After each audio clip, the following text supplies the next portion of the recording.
Welcome to Heron Island. My name's Andy, and for about the last 5 years I've been working on remote tropical islands like Heron Island. And in today's video, what I wanted to share with you is what it's actually like to work out here. A lot of people have pre-consumed or pre-made up assumptions of what it's actually like out here, and to some people it's actually very different to what they expected. So I just wanted to shed a bit of light on that for you. And I also wanted to share some tips with you if you did ever want to get a job out here and take up this lifestyle, a few pointers on how to best get a job out here. And a little disclaimer, most of my info will be all about Heron Island because that is where I'm currently at and that is where I have my most updated information. But I will reference Lady Elliot and Orpheus Island because that is where my other experience of working on tropical islands is from. So without much further, let's jump on the couch and discuss some more. First thing I want to mention about living on a remote island is it is very different from what it's like on the mainland.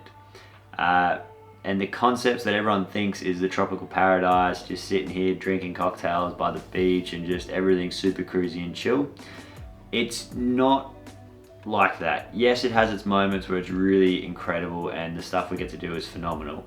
But it is still a job. It is a resort, a workplace. So just picture what any other resort on the mainland is like.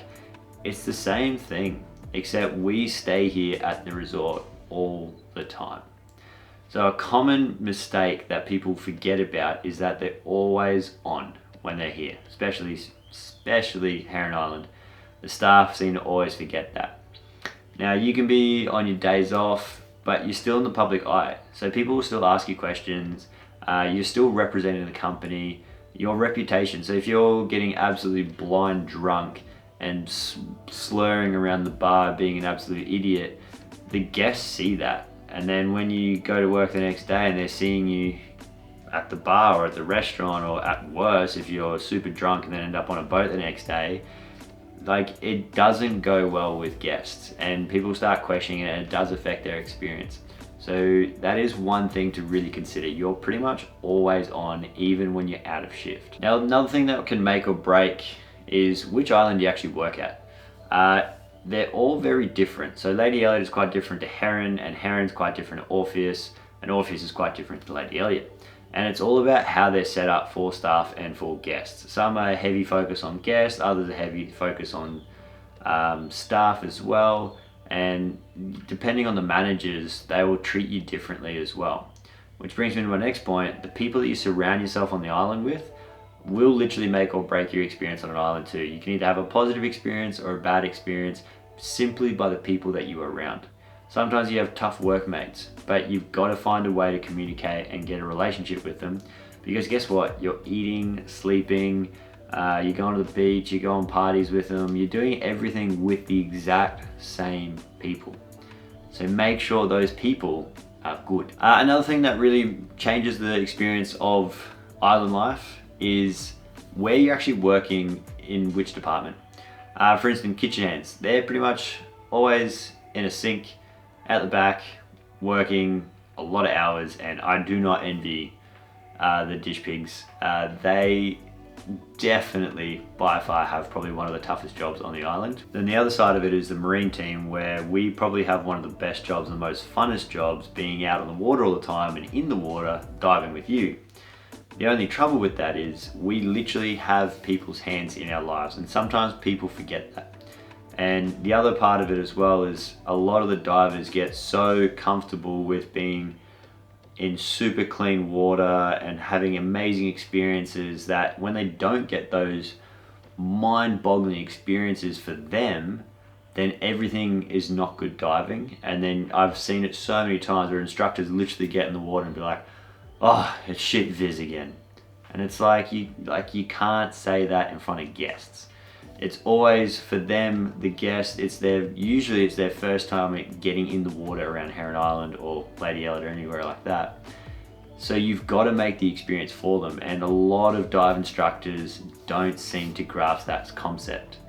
And it really affects the guest experience, because we, as a guide, make the experience for the guest. Now this next little bit I can make a full video about, so if you do want to see like a full video on the different types, the different stereotypes on the island, then make sure you drop a comment in the comments below and I'll come to it if we get enough people wanting to see that. But basically, in short, you got a few different stereotypes. So one is the hermit, which is by far me at the moment. I definitely do a lot of my own stuff, and I stick to myself a lot more these days than I've done in the past. I have partied, I've done all those crazy things that you do on the island, and I definitely still enjoy myself being a hermit. But I'm definitely a lot more selective in the events that I go to, and I really cherish my alone time as well. The other person you get is a party animal. Obviously, pretty plain and simple, they're just constantly partying, they want to have a drink, they're just about drinking every day, and being on a resort where everyone is pretty much on holidays and wants to have a drink every day, it really comes across to the staff as well. And so you get some staff members that really just take the time and they just party the entire time. Heron is considered a regional area, which brings in a lot of backpackers. Now this can be good and bad. The good side is you get some really awesome people that you get to meet from all different corners of the earth.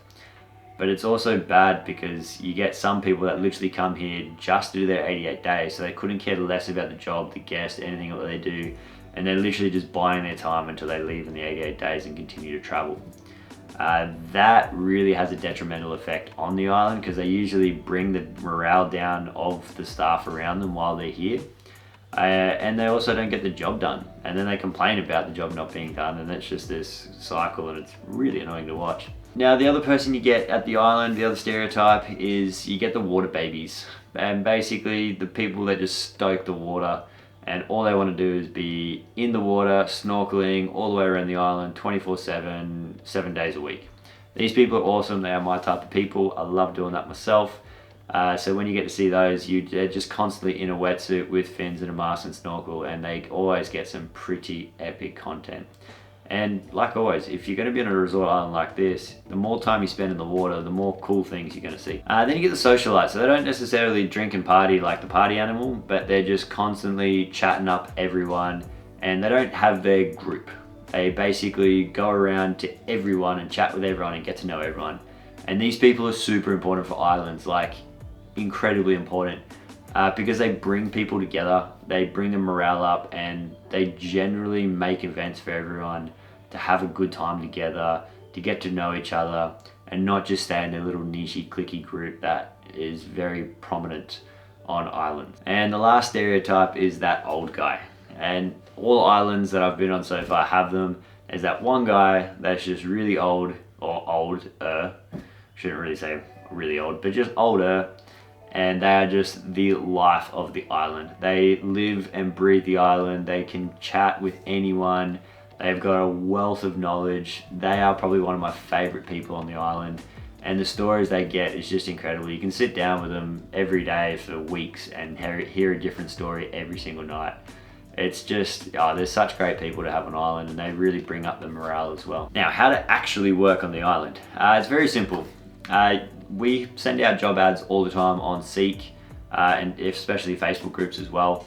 So if you ever see one of those Seek ads, make sure you apply for one of them, and depends on the position, will be depending on whether we'd actually take you or not. So if you see a job that you want in the future, like a dive instructor role, but you're not a dive instructor, then I definitely recommend become a dive instructor first, and then you'll be able to get the job out here as well. And dual tickets are amazing on islands because then you can do so many different things, and you're way more valuable to the island, and you're more likely to stay rostered on when other people aren't rostered on because of low numbers, or there's weather cancellations or something like that. So having multiple tickets and skills is really, really important coming to an island, because yeah, it'll make your time a lot more enjoyable out here as well. And you have a variety of work too, because there's there's unbelievable amount of sectors on the island that you get to just overlap into and learn from. For me, like, I do a lot of maintenance work, so I'm literally learning mechanics, learning a bit of carpentry from the carpenters. I go to the electricians and learn how to do some electrical work. We have got a diesel mechanic, so I learn how to do diesel mechanics.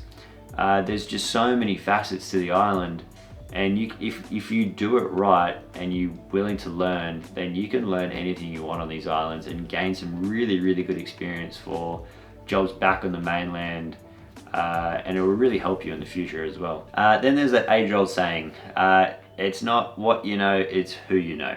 So if you know someone on the island, make sure you hit them up. You can even hit me up as well. I'll be able to screen you guys as well, and if you've got the relevant qualifications for the different departments that you want to go into, then I can definitely forward that on. So please reach out if you do want a job out here, or even find out what jobs are coming up. I'll be more than happy to tell you what's coming up as well and when.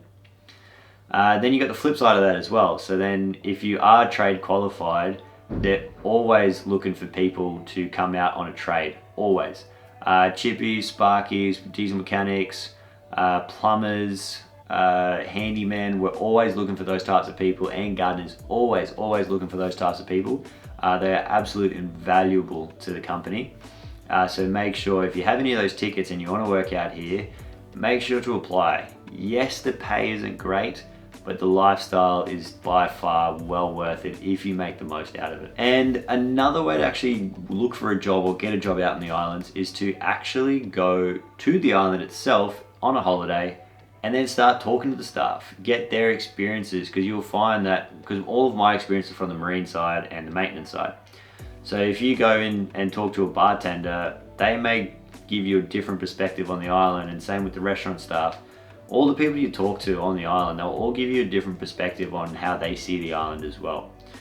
So talk to those people, get a gist for how things are going, especially for the department you're going into, go talk to those people directly and collect numbers, collect social pages so you can follow people and chat to people, do all that sort of stuff. And then once you're off, if it is something you're interested in doing, then send out emails, send out messages and try and get a response from someone. And because you've already had that face-to-face meeting, they'll remember you and you're more likely to get a job as well. Now, if you've gone through this whole process and you actually are accepted to get a job out here, make sure you request a trial first. Whether it's for a week, a few days, or whatever you can spare, get a trial first to see if you actually enjoy the island. Too many times I've seen people come out, they think it's gonna be the most amazing thing ever, they get here and go, oh no, this is not for me. And they bail real quick. I've got some funny stories on that from Lady Elliot of people flying in, got off the plane and just basically go, oh, where's the Starbucks? Sorry mate, there ain't no Starbucks here. And so they just got straight back onto the plane and gone. And so, because yeah, people really don't look up the places here. They just see the adverts apply, we take them, and then they're just like, oh, well, hang on a second, I wasn't expecting this. So a trial can save you and the company a lot of headaches. So do a trial run first. And now for the bonus tip. If you do get the job, to make the most of your time here, you really need to value your alone time. At any one time, you can go to someone else's balcony or someone else's house and just be with people all the time. And some people do this, they're constantly together. Now that's totally fine. Some people are built like that, but majority of people aren't. And the alone time you spend with yourself, you really need to cherish, value, and really take care of yourself. If you do not do that, you will not have a good time on the islands. And same with couples. If you come as a couple, which are very valuable to islands, and generally you get a few perks that most people don't get just by being a couple. So if you do come over as a couple, you really have to have your alone time and then come together and really communicate strongly. If you don't do that, which has been my mistake in past relationships, then you will crumble and collapse. So really take that on board. I've seen that many relationships just break apart because of that. So it's something to consider. Really cherish your alone time when you're on the island. Now that's all I got for you guys on this video. Thank you so much for staying around and getting to this point. If you did enjoy this, make sure you hit that thumbs up button. Otherwise, I'll see you in the next video. Peace.